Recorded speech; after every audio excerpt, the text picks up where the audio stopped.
Capítulo 4. No hospital. Não julgueis para que não sejais julgados. Mateus capítulo 7, versículo 1.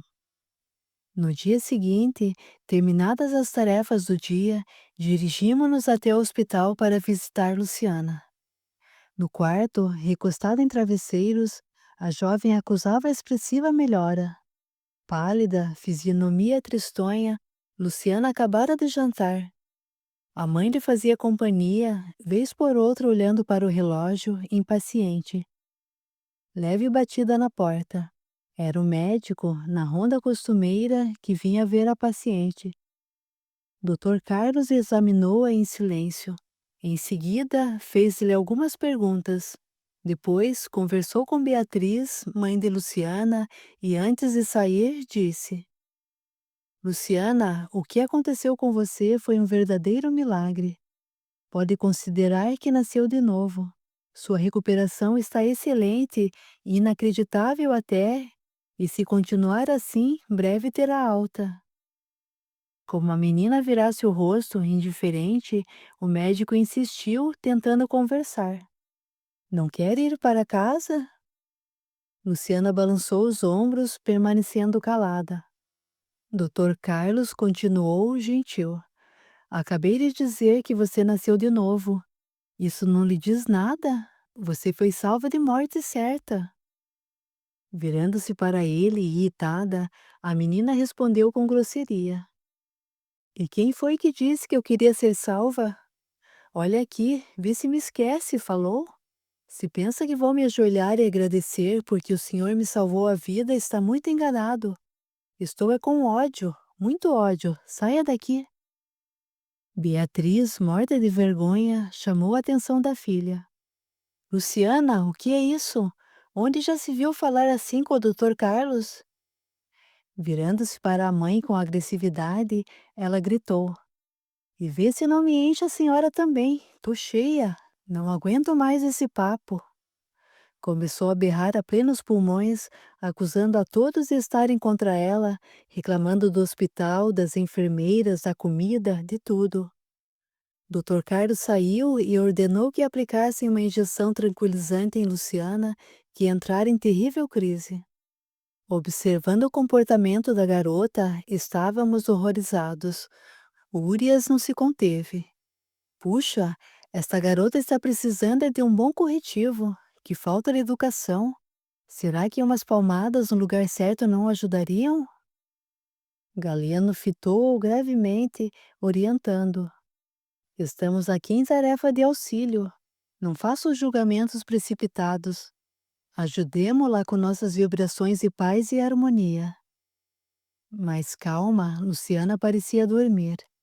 A mãe aproveitou a tranquilidade que se fizera para descansar um pouco. No aposento, cuidando da enferma, permaneceu uma tia que chegara naquela hora.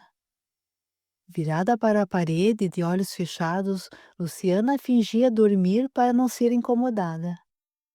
Aproveitando o momento, Galeno informou. Vocês estão em tarefa de aprendizado. Vamos examinar o quadro em toda a sua extensão. Observem. Luciana, acreditando-se sozinha, pensa. Concentrem-se, exercitem o adestramento psíquico já desenvolvido. Sua memória volta-se para o passado, lembrando tudo que já sofreu, vejam. De fato, da cabeça de Luciana surgiam cenas em que as imagens ganhavam vida. Despreocupei-me de tudo o que acontecia à minha volta, passando a centralizar a atenção nas emanações mentais da jovenzinha. A infância solitária nas mãos de empregadas, a maioria sem condições de cuidar de uma criança. Luciana vivia pelos cantos da enorme mansão, chorando. Seu quarto, cheio de brinquedos, não lhe despertava o interesse. Desejava a companhia da mãe e do pai, que nunca estavam presentes, sempre em festas ou viagens. Quando os pais estavam em casa, Luciana suplicava seus carinhos, mas era sempre recebida com indiferença ou recriminações. A única pessoa que lhe dava mais atenção era a avó Adelina, mãe de Beatriz, que nutria imenso amor pela netinha. Quando a avózinha desencarnou, Luciana sofreu muito, sentindo-se insegura e desprotegida. Estávamos profundamente emocionados e atônitos com a história de Luciana, que se desenrolava a nossos olhos. Agora, aparecia uma cena em que ela, já quase adolescente, conhecia alguns rapazes e moças que a convidavam para ir a uma lanchonete. Aceitou, acreditando-se valorizada pelo grupo. Passou a encontrar-se sempre com os novos amigos. Tinha bastante dinheiro, gastava muito e todos a requisitavam. Participava de festinhas em que tudo era permitido. No fundo, sabia que muitas das coisas que fazia eram erradas, mas como não tinha ninguém que lhe impusesse limites, foi mergulhando cada vez mais na degradação moral. Além do sexo inconsequente, vieram as drogas usadas em larga escala, até que, naquele dia, perdeu o controle da situação, exagerando na dose. Cheios de compaixão, tínhamos agora outro entendimento. Víamos uma adolescente, quase uma menina, apavorada e tremendamente carente de afetos. Urias abaixou a cabeça envergonhado. Não poderia imaginar tanto sofrimento, confessou. Existe isso e muito mais. Esse é apenas um caso. Existem milhares, milhões de problemas iguais ou maiores que os de Luciana. Pensamento prático, indaguei. O que podemos fazer para ajudar? Muito bem, Eduardo. Estamos aqui para isso. O que sugere? Após pensar por alguns momentos, disse: Bem, ela precisa reestruturar toda a sua vida, que realmente está um caos. Necessita de alguém que possa servir-lhe de apoio e dar-lhe sustentação moral. Falar de religião agora talvez seja prematuro, mas haverá algum grupo de jovens espíritas nas imediações? O conhecimento das realidades espirituais seria fundamental em sua vida. Galeno sorriu satisfeito. Exatamente. Muito bem lembrado. Esse é um ponto importante e vamos cuidar disso. Alguém tem mais alguma sugestão? Alberto, que além de ter exercido a medicina, também havia sido um viciado, falou. Luciana precisa afastar-se dessas companhias indesejáveis. Caso contrário, nada surtirá efeito. Conheço o problema a fundo.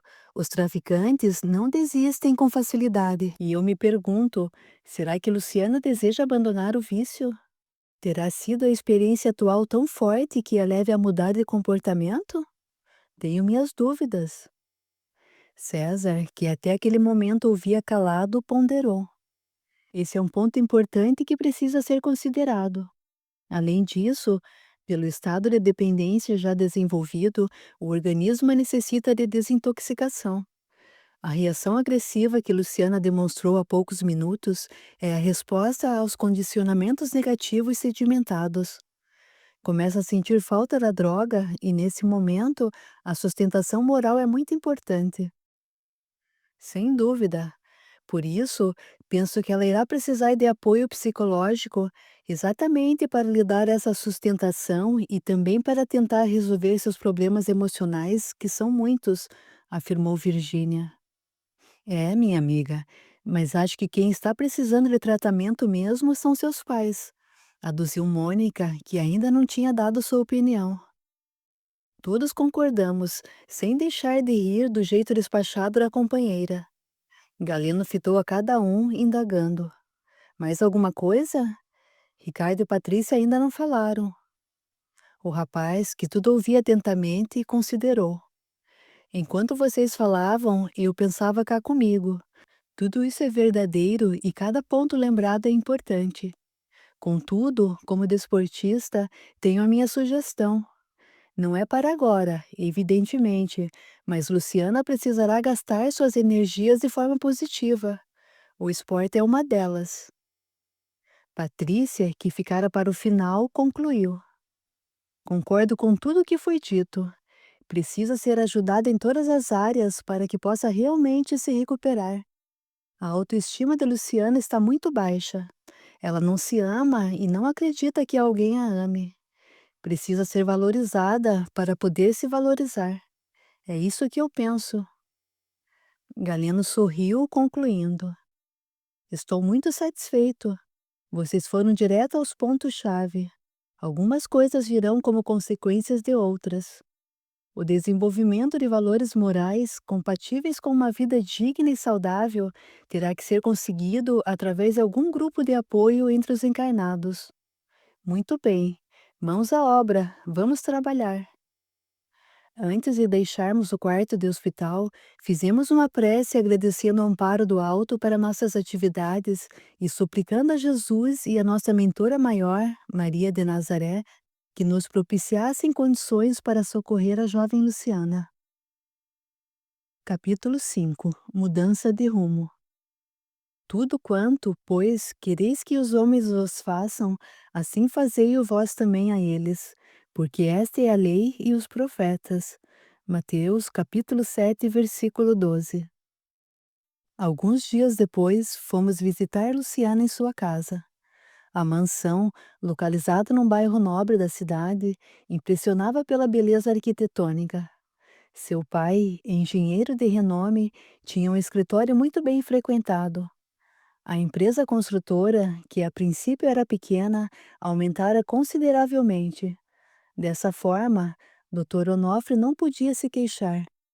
Ganhava muito dinheiro e o gastava na mesma proporção. Entramos. Naquela hora, na sala, a família discutia acaloradamente.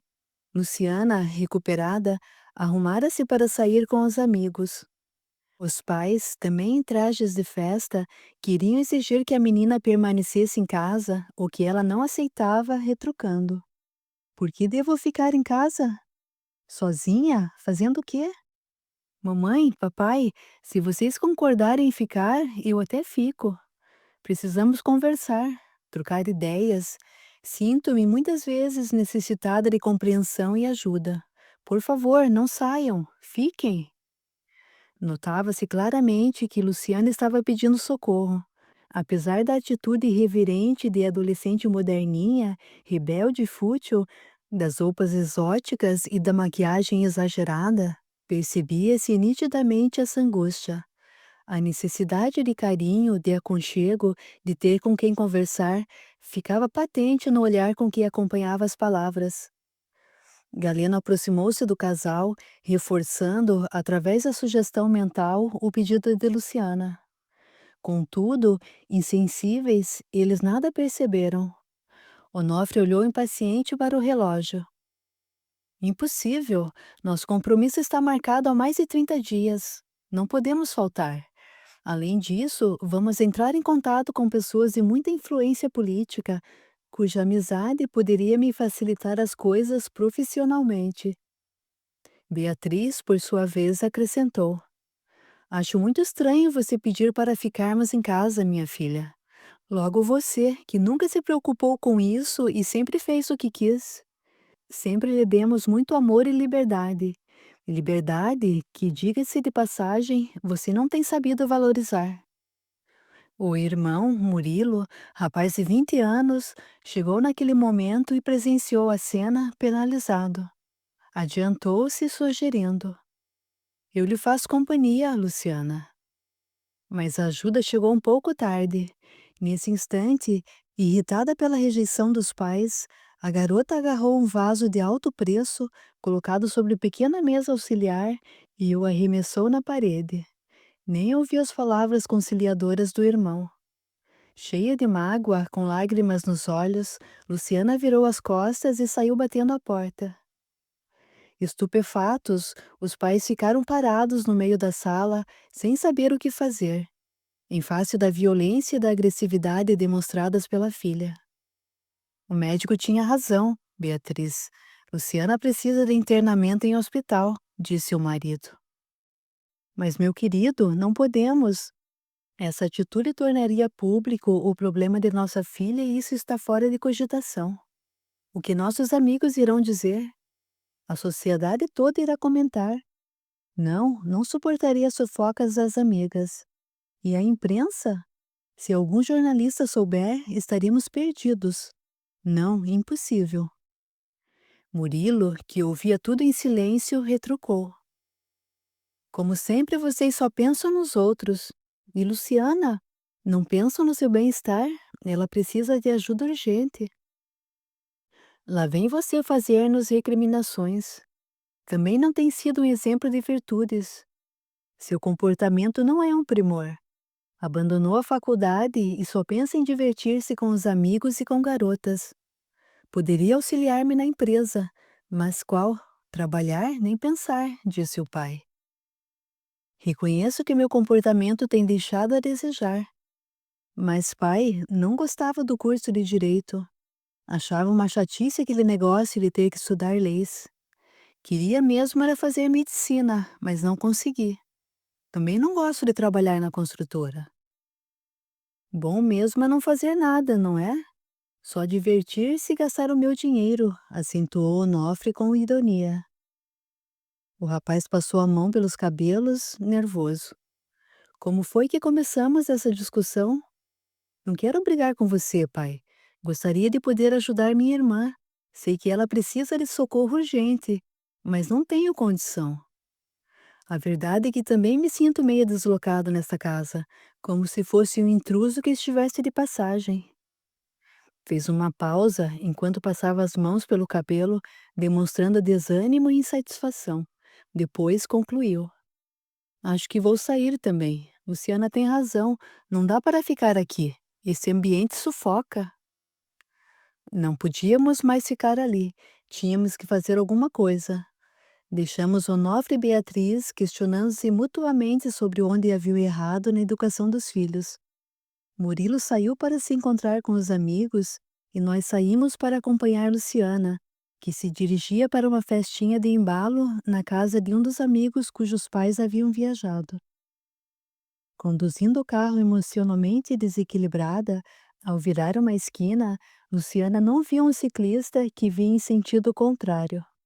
Tentou desviar, mas não conseguiu, atropelando a bicicleta e fazendo o rapaz cair sobre a calçada. Parou o carro e desceu, irritada. Não enxerga, é? Não precisa ficar tão brava, moça. Eu estava na mão certa. Você é que não fez a curva direito. Está me acusando de não saber dirigir? Quer dizer que sou culpada? Não sabe que não pode andar de bicicleta sem farol à noite? Sei sim, mas sei também que você não tem idade para dirigir e que certamente não tem habilitação. Seu pai sabe que você pegou o carro, menina? Ou ele é um desses pais irresponsáveis que entrega o carro nas mãos de uma adolescente? Enquanto eles discutiam, Galeno, tranquilo e sorridente, observava a cena. Sem entender, comentei. Só faltava isso, para completar um acidente. Luciana já está tão desestruturada emocionalmente. Acalme-se, Eduardo, não se preocupe, esclareceu o mentor. Esse imprevisto acidente é a solução para os problemas de nossa amiguinha. Observe. O rapaz se levantou do chão, limpando as roupas. Caindo em si e lembrando que o moço tinha razão quanto à falta de habilitação, Luciana indagou, mais mansa. Desculpe-me, fiquei tão aflita que até me esqueci de saber como está. Você se machucou? Não, estou bem. A bicicleta ficou com os paralamas um pouco amassados, mas nada sério. Você é que me parece estar precisando de socorro. Está muito pálida e trêmula. Luciana concordou. É verdade. Acho que o susto foi muito grande. Estou com tonturas. O rapaz aproximou-se e amparou-a, gentil. Venha, há um barzinho ali adiante, onde você poderá sentar-se e tomar um copo d'água. Eu a acompanharei. Na metade do quarteirão havia uma pequena lanchonete. Eles entraram e acomodaram-se numa mesa. O rapaz pediu água e Luciana optou por uma dose de uísque com gelo. Sentados um de frente para o outro, no local mais bem iluminado, é que conseguiram se ver direito. Luciana fez uma avaliação mental e reconheceu que o rapaz não era de se jogar fora. Até que era bem simpático. Era pobre, a julgar pelas roupas que usava, mas jovem e muito atraente. Que idade você tem? Perguntou ele. 16 anos, mas sinto-me como se tivesse 100, respondeu ela. Começaram a conversar e logo sentiram-se velhos conhecidos. Falaram das suas vidas, das coisas que gostavam e das que não gostavam, descobrindo muitas afinidades. Luciana ficou sabendo que Humberto era esse o seu nome. Conhecia seu irmão Murilo. Haviam sido colegas na faculdade, mas Humberto abandonara os estudos por não ter recursos para pagar as mensalidades. Veja como são as coisas. Meu irmão também deixou de estudar, não por falta de dinheiro, mas simplesmente porque não gostava do curso. No entanto, você, que se interessava pelo estudo, teve que abandoná-lo por falta de condições. Humberto sorriu tranquilo. Não tem importância, tudo vem a seu tempo. Um dia eu conseguirei realizar o meu sonho e serei advogado. Ele tinha um lindo sorriso. Luciana olhava para ele atentamente enquanto falava. Humberto transmitia tanta segurança e paz que ela sentiu-se envolvida pela sua personalidade cativante. Luciana falou dos problemas que enfrentava com os pais e de como se sentia infeliz, omitindo seu envolvimento com as drogas. Não desejava chocar o novo amigo, pois ele parecia ser alguém sério e responsável. Humberto, que intimamente estranhou o fato de Luciana, ainda quase uma menina, ingerir bebidas alcoólicas, convidou-a para participar de um grupo de jovens do qual ele fazia parte. Grupo de jovens? O que eles fazem? Qual é a deles? Perguntou ela assustada e um tanto decepcionada, temendo ter se enganado a respeito do rapaz, que lhe parecera ser alguém diferente daquelas pessoas a quem estava acostumada. Não tema, Luciana. É gente muito legal. Você vai gostar. A turma se reúne para estudar assuntos importantes para a nossa vida. Trocamos ideias, sanamos dúvidas e nos amparamos mutuamente. Quer ir? Gostaria muito. Estou mesmo precisando falar com outras pessoas. Ficaram horas conversando e trocando ideias. Um pouco antes da meia-noite, Humberto achou que estava tarde e era hora de Luciana ir para casa, pois seus pais deveriam estar preocupados. Combinaram o novo encontro e despediram-se sem vontade. Do lado de cada vida estávamos exultantes. As coisas começavam a engrenar. Perguntei a Galeno, curioso: Você já esperava esse encontro, não é? Ele sorriu com ar de cumplicidade, esclarecendo: Sem dúvida. Pesquisei o prontuário da nossa jovem amiga e descobri dados muito interessantes. Em seguida, contatei outros servidores da espiritualidade que trabalham na área e descobri esse rapaz, participante de um grupo espírita nas imediações. O resto foi fácil. Montamos um esquema para que se conhecessem. Se não fosse hoje, seria amanhã ou outro dia qualquer. E parece que funcionou. Se funcionou, exclamou César. Acho que as coisas vão além do que esperamos. Galena assentiu com um gesto de cabeça. Quem sabe? A providência divina funciona por caminhos inesperados. Luciana vislumbrará uma outra realidade e terá condições de direcionar sua existência em bases mais edificantes. Contudo, dependerá dela utilizar seu livre-arbítrio de forma positiva. O primeiro passo foi dado e a sedimentação das conquistas virá a seu tempo. Humberto irá ajudá-la, com a nossa cooperação, a deixar o vício. Será o amparo de Luciana nas horas difíceis e suprirá, com sua presença, as necessidades afetivas que ela apresenta. Com o tempo, ela poderá estender essa ajuda à família, também tão carente de ideais superiores. Seu irmão Murilo é um colaborador em potencial e, pela amizade com Humberto, irá facilitar o relacionamento com os familiares. Galeno fez uma pausa e concluiu: Uma coisa é certa, Luciana terá a melhor oportunidade de sua vida. Esperamos que aproveite. Vai ser fácil? De modo algum. Os antigos amigos e os traficantes farão pressão, desejando reconquistar a antiga presa. Luciana ainda entrará em crises que são normais pela dependência que estabeleceu com as drogas. Assim, mesmo que decida abandonar o vício, estará sujeita a recaídas. Contudo, nós, seus amigos da espiritualidade, estaremos atentos e Jesus, o amigo maior, estará conosco, suprindo-nos de forças e amparando-a nessa caminhada. Capítulo 6. Perante o suicídio. Por isso vos digo: pedi e dar-se-vos-á, buscai e achareis, batei e abrir-se-vos-á, pois todo o que pede, recebe, o que busca, encontra, e a quem bate, abrir-se-lhe-á. Lucas capítulo 11, versículo 9 e 10. As novas tarefas prosseguiam sem que nos descuidássemos das antigas. Continuávamos morando no mesmo lugar, o abrigo dos descamisados. Junto com os mesmos amigos, acrescidos, porém, de novos que fizéramos nesse grupo de apoio aos suicidas em potencial e dos que chegavam vindos da terra para engrossar nossas fileiras.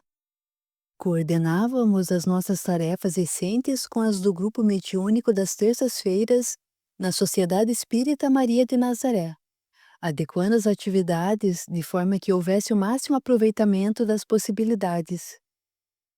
Atendíamos casos que já eram conhecidos do grupo, fazendo visitas constantes para manter contato, atentos ao equilíbrio do assistido. Não raro, e sempre que surgia a oportunidade, levávamos espíritos endurecidos e vingativos, cuja ação se resumia em provocar a autodestruição do encarnado, para serem auxiliados na casa espírita. Através da doutrinação fraterna e amiga, os companheiros da equipe material tinham a oportunidade de expor ao comunicante com clareza e objetividade, mas com profundo amor, a necessidade da mudança de atitudes para que ele pudesse atingir a felicidade. Deveria abandonar os projetos de vingança por desnecessários, visto que o antigo malfeitor fatalmente seria alcançado pela lei divina, perfeita e justa. Enfatizava-se, então, que ele, a vítima do passado, já tinha sofrido muito e continuava sofrendo sem necessidade, apegado ao antigo agressor, cuja presença lhe representava verdadeira tortura, quando poderia estar privando da companhia dos familiares e amigos tão caros ao coração.